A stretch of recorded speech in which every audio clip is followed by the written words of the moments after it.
Welcome back to our special presentation. Race for City Hall continues now with the New York City Council Speaker, Christine Quinn. Christine Quinn is battling to become New York's first woman mayor, but these days it's an uphill climb. There's a target on her back. As the one-time frontrunner, she can't seem to escape the fact that she's enabled Bloomberg to have a third term. Even her temperament has become an issue. We began our interview with Quinn by focusing on the contentious issue of stop and frisk. Madam Speaker, first of all, it's so nice to see you. Good to see you, but you need to call me Chris. Okay. Madam Speaker,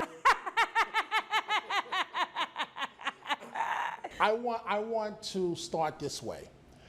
The NYPD and the mayor has found himself in quite a bit of a criticism, a firestorm of criticism regarding stop and frisk and so on. The mayor has said the numbers don't lie, defending his comment from Friday. The city disproportionately stops whites too much and minorities too little. Are the facts on Mr. Bloomberg's side? The facts are absolutely not on the mayor's side. I couldn't disagree with the mayor more on that statement. He's dead wrong. Now look, the NYPD deserves a lot of credit. The first 6 months of this year, crime is at an all-time low, murder at an all-time low. That Ray Kelly murder at an all-time low deserves credit. But you know what else was heading down this first 6 months of this year because of everyone's collective activism? Stop and frisk. Let's switch gears and talk about Anthony Weiner, who's now the front runner in the race for mayor. Madam Speaker, does his scandal raise question, in your opinion, about his judgment? Is he too reckless to be mayor of New York? You know, look, I think the big issue in this race, the thing New Yorkers care about, is the facts of their lives. And they want a mayor who can help make the facts of their lives better and easier. Look, Anthony Weiner and everybody else running, they can make you a lot of promises. And some of them are really good with the quippy line and the press release. That's not how you know those things are going to get delivered by a mayor. They're going to get delivered by somebody who has delivered. And I'm the only person in the race who has a record of having built affordable housing, protected tenants, improved our school, kept our city safe, brought new jobs to the city during the recession. So anybody with any challenges or whatever can come into this race, but at the end of the day, I'm going to win this race because New Yorkers want a mayor who can deliver.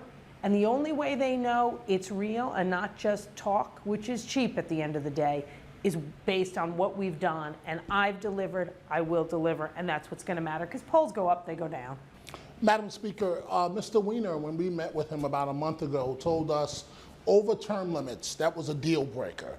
He said under no shape or form can he endorse you or vote for you. Could you vote for him if he's the Democratic nominee? You know, I'm going to vote for myself as the Democratic nominee. I'm going to vote for myself in the primary, in the runoff if I have to, and in November. And, you know, I respect Mr. Weiner's decision. I respect that that's his position, and I will win without his vote.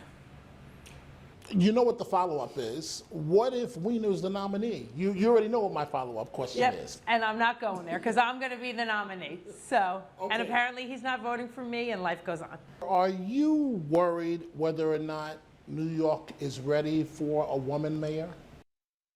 No. No, New York is the place where many of our great human and civil rights movements were born. I mean, this is where Stonewall was born. We were an incredibly significant stop, the Underground Railroad. We're a city that has been a huge part of our civil rights movement. So, no, we are more than ready to have a woman and an LGBT mayor, and I think it's perfectly appropriate that the most diverse city in the world, a place that doesn't just tolerate diversity, but celebrates it as our greatest facet, would have such a mayor. You were described recently, the temperament issue came up, described as controlling, surprisingly volatile. I've known you for 20 plus years and I've never seen any of those things, but that's the way you were described.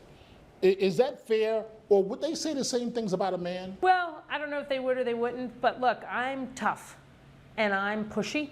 And I've described myself as a tough, pushy broad. And I'm going to be that when it's in the best interest of New Yorkers. City Council Speaker Christine Quinn. When we come back, we'll chat with the only African American in the race, former City Controller Bill Thompson.